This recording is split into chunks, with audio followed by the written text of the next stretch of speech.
Hi, this is Todd Howard of Bethesda Game Studios, and we're here to show you a sneak peek at our latest game, Skyrim. Each time we do a new Elder Scrolls game, we like to start fresh, and Skyrim is no different. Coming off of Oblivion, and then the team did Fallout 3, we had a huge list of things we knew we wanted to do technically with the current generation of hardware and PCs to bring a virtual fantasy world to life. So we've rewritten the render, we've rewritten all the gameplay, the scripting language, the faces, the foliage, and all this comes together in our new engine we call the Creation Engine. So we're interested in all the little details like this plant here, the medium details of these logs and trees, and all the way up to distant mountains. And if you've played our previous stuff, you know that mountain is not just a backdrop. You can walk all the way to the top of that mountain. And it's a huge world. Like our previous games, you can create any kind of character you want and then go do what you want. The game's primarily designed as a first-person game, but you can also play in third person.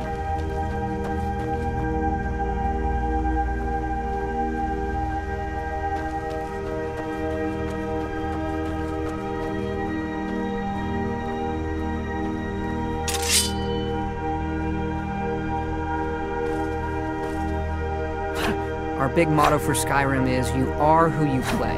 So whatever you have in your hands, or whatever you're using, you're going to get better at, and then you're going to level up. The right trigger does your right hand, and the left trigger does your left hand.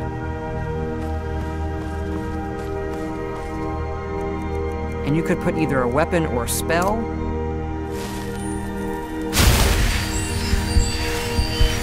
You can also dual wield spells. What's really cool here is, if you put the same spell in both hands and pull both triggers, you can get a bigger, more powerful version of that spell. Up here we have standing stones. There are 13 of these throughout Skyrim's landscape, and they give you special abilities, but you can only have one of these active at a time.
This is your character menu.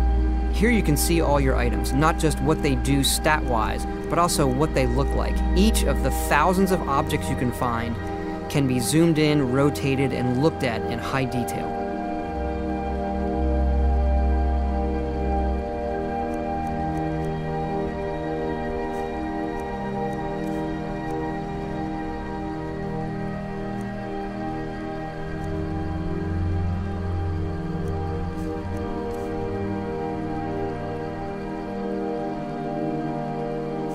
With the skills menu, you look to the heavens, and here you can see all of your skills, how they're progressing, and as your skills increase, you'll push yourself to leveling up. The higher the skill, the more it affects your level progress. And when you level up, you get to pick a perk. Each of these skills has its own perk tree. As you develop your character, it's like the game is drawing this custom constellation for who you are. Lastly, we have the map, and we're just going to pull the camera back here and show you how the level of detail system works in the game. We're just rendering the whole world.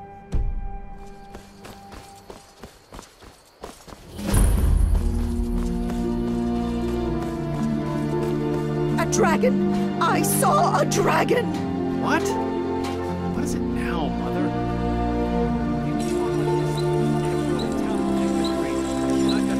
Ain't every day we get visitors in Riverwood. Gerda's family first settled here as woodcutters a few generations ago. She and Hod run the mill. I make a decent living sharpening axes and fixing the sawmill.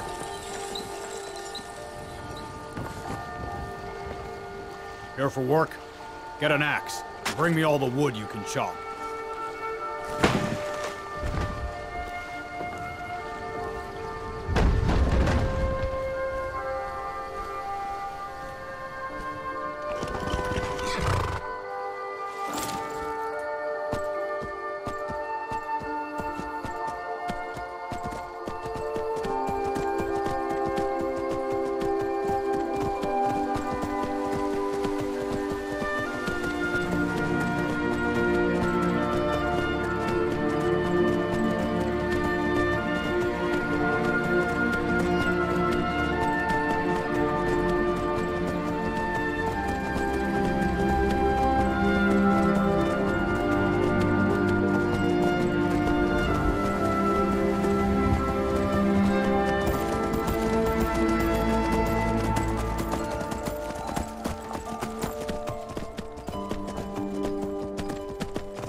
This mountain here is the tallest mountain in Skyrim. It's called the Throat of the World. It is home to the Greybeards, who are masters of the voice. The voice is the ability to use the language of dragons and form these magical shouts.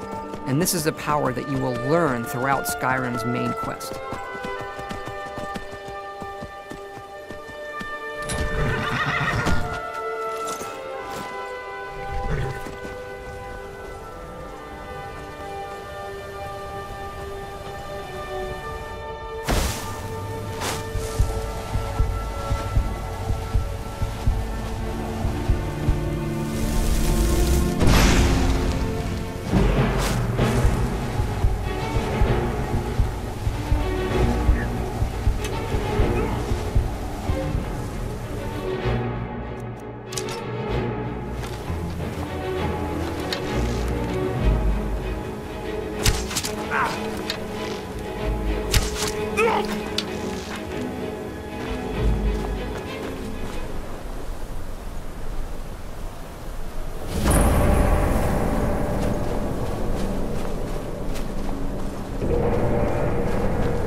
Now we're inside Bleak Falls Barrow. It's an ancient Nordic ruin. Long ago, the Nords of Skyrim worshipped dragons in temples like this, and it's one of our over 150 handcrafted dungeons in the game.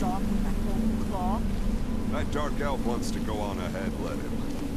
Better than us risking the next. What if Orville doesn't come back?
Get me down!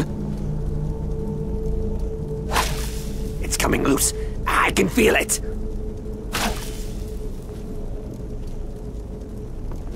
You fool! Why should I share the treasure with anyone?